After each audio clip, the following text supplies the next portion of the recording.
Salah satu adab bahkan kalau dalam menuntut ilmu ya, ini diajarkan oleh Nabi Musa alaihissalam ketika bertemu dengan gurunya di surat Al-Kahfi, Nabi Khidir.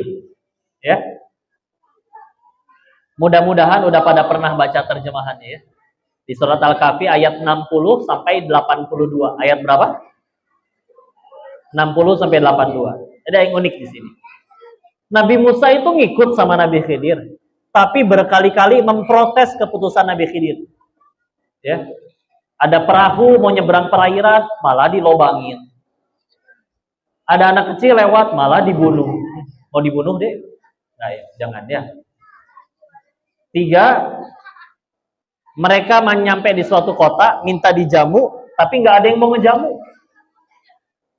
Terus pas mau ninggalin kotanya, ngelihat ada rumah anak yatim mau roboh. Terus malah dibangun rumah anak yatimnya.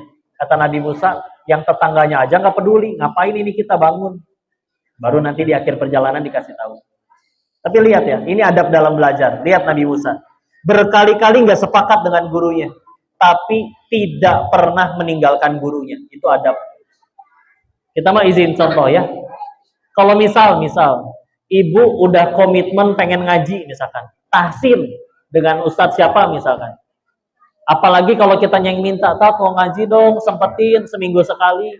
Beliau udah nyempetin. Maka salah satu adab yang diajarkan berdasarkan ayat tadi, jangan pernah minta libur sebelum gurunya yang bilang libur. Itu adab. Kita makan kadang, aduh, ada traktiran teman ulang tahun, libur dulu deh, Tat. Punten. Kalian mungkin pinter-pinter, nggak pakai adab, ilmunya nggak manfaat demi Allah. Ya. Jangan pernah minta libur.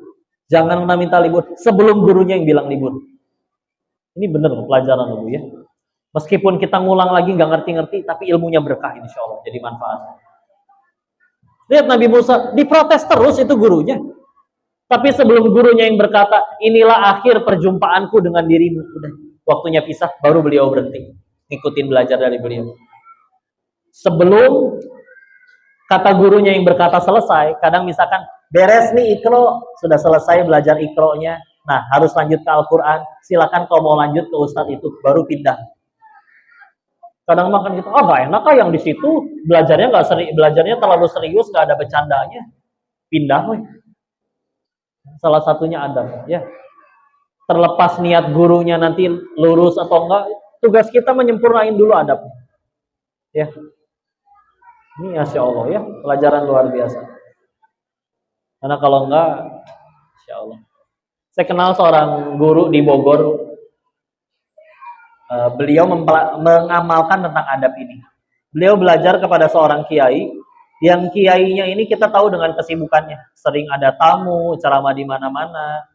Jadi setiap waktu yang sudah ditentukan, nggak pernah nanya ke gurunya, kecuali gurunya bilang jangan datang, beliau nggak datang. Tapi kalau nggak ada kabar, selalu datang. Sambil nunggu gurunya selesai nerima tamu atau kajian sebelumnya, itu nggak diem. Ya. Halaman rumahnya si gurunya ini, kiainya, disapuin, dibersihin. Ya. Nggak diem aja pokoknya. Dan nggak pernah berhenti. Ya. Suatu ketika lagi nyapu, si santri ini sekarang udah jadi ustazah besar di kota Bogor ya. Si santri ini ngelihat gurunya pas lagi nyambil nyapu di depan rumahnya, lagi mengangkat tangan berdoa. Guru saya udah selesai ngajar, selesaiin nyapunya, ngedatengin gurunya. Beliau tanya kepada gurunya, "Wahai Pak Kiai, gurundaku, tadi berdoa apa? Apa coba doa kiainya? Aku mendoakan dirimu, karena engkau membersihkanlah halaman rumahku. Aku berharap Allah membersihkan hatimu." Ikhlas itu doa, Masya Allah. Dan udah gitu, gurunya bilang kayak gini, "Maaf ya, habis ini saya harus ada amanah yang lain. Izin sudah datang ke sini, tapi malah hari ini kita nggak bisa belajar. Nggak apa-apa. Doa yang tadi jauh lebih mahal." Ya, dilanjutin ya Bun. Sekarang Bismillah. Ini luar biasa Ustazah ini. Ya. Setiap kali ditanya berapa kalau ngundang, nggak, gratis. Selalu jawab gratis. Ya. Nggak pernah naudzubillah ya. Karena gimana ya bicara tentang narif itu naudzubillah ya. Mengingat dulu izin ya, gurunya Imam Syafi'i rahimahullah, Imam Malik bin Anas. Ini kita lihat adab-adab mereka ya. Imam Malik bin Anas itu pernah diundang oleh Amirul Mukminin. Kalau zaman sekarang mah diundang presiden ya.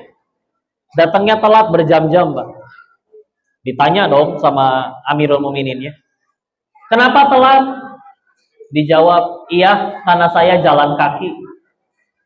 Kenapa jalan kaki? Kan ada kuda. Apa jawaban Imam Malik coba ya? Siapa diriku ini menginjakkan kaki di kota Madinah, kotanya para nabi, dengan kaki kuda, bukan dengan kakiku sendiri? Nah, coba lihat ya.